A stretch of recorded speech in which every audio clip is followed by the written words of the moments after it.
Namaskar. Today we will study the classification of anti-cancer drugs. So as you know, the cancer are basically tumors, and when these tumors become malignant, they become cancer. So we need to eliminate the cancer cells, and there are three main approaches: surgical excision, irradiation, and chemotherapy. So we will discuss about the chemotherapy, and the first group of drugs are cytotoxic drugs. These drugs are toxic to the cancer cells. However, they may not be selective. They can also be toxic to the normal cells, and hence all these anti-cancer drugs or this chemotherapy has many toxic effects. So anti-cancer therapy is usually called as chemo or chemotherapy, and under this classification the first is cytotoxic drugs, and under the cytotoxic drugs the first group of drugs are called alkylating agents. They have an alkyl group which they alkylate the usually the guanine, the base, and inhibit the impair the base pairing, and hence there will be abnormal DNA synthesis, so that the cell will undergo apoptosis. So under the alkylating agents we have nitrogen mustards like cyclophosphamide, chlorambucil, mephalan, uracil mustard, ifosfamide, ethylene imines or aziridines like triethylene melamine, TEM, triethylene thiophosphoramide, thiotepa, then alkyl sulfonates like busulfan, triosulfan, and under alkylating agents we also have nitrosoureas like carmustine, lomustine, samustine, istramustine, triazines or methyl hydrazine derivatives like dacarbazine, procarbazine, imidazotetrazyne derivative, this is a new drug, temozolomide, and another new drug is tetrahydroisoquinoline derivative like trabectedin or ectinacidine. Then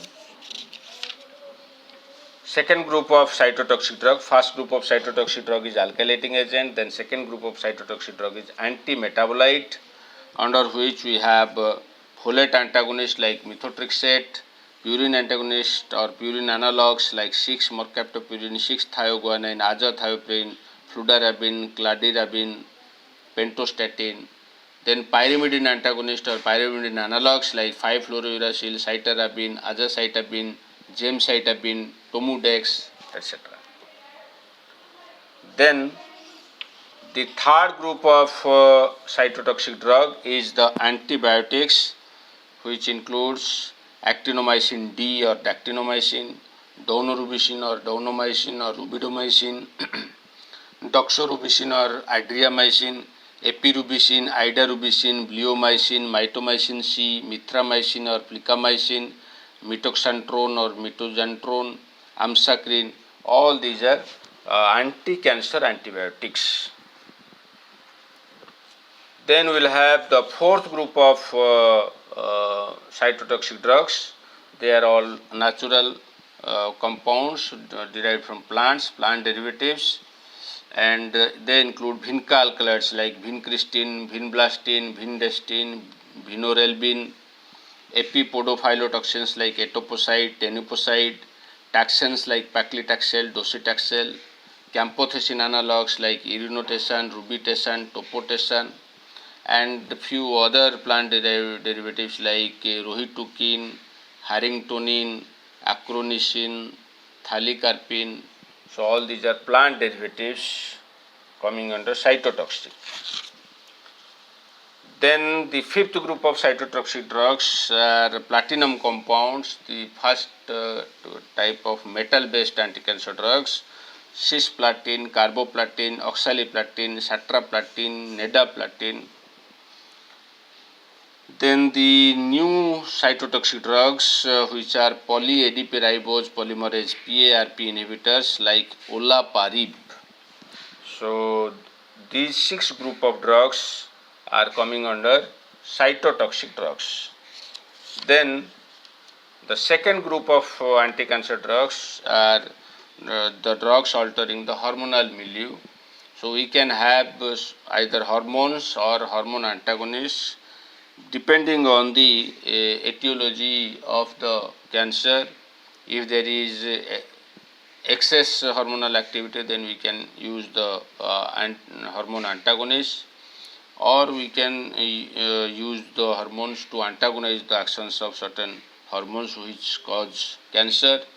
So the hormones include gonadotrophin releasing hormone analogues like goserelin, buserelin, leuprolide, progestins like hydroxyprogesterone, medroxyprogesterone, megestrol acetate, estrogens like ethinyl estradiol, diethylstilbestrol, androgens like testosterone propionate, fluoxymesterone, corticosteroids or glucocorticoids like dexamethasone, prednisolone. So these are all hormones. Then hormone antagonists, they include gonadotrophin releasing hormone antagonists like citrorelix, ganirelix, abarelix, adrenocortical suppressants which include inhibit conversion of cholesterol to pregnenolone, aminoglutathione, and the second group of adrenocortical suppressants inhibit 3-beta hydroxysteroid dehydrogenase, that is trilostane. Then aromatase inhibitors like formastane, exmastane, anastrozole, letrozole, 5-alpha reductase inhibitors like finasteride, antiestrogens like tamoxifen, doramifene, fulvestrant, androgen receptor blockers like flutamide, nilutamide, bicalutamide, apalutamide, cyproterone. So these 2 group of drugs, hormones and hormone antagonists, are the second group of anti-cancer drugs altering hormonal milieu. Then the third group includes the radioactive isotopes like iodine 131, phosphorus 32, gold 198. Fourth group, enzymes like crisantaspase or L-asparaginase, which is also having cytotoxic actions.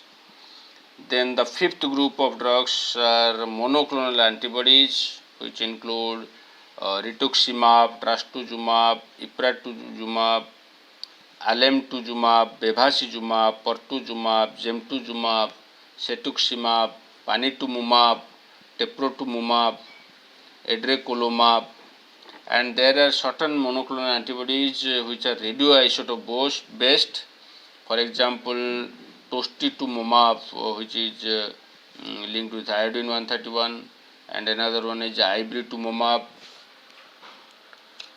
Then the sixth group of anti-cancer drugs are the protein tyrosine kinase inhibitors, and these epidermal growth factor receptor inhibitors also can be included under this, because these receptors are also tyrosine kinase linked receptors.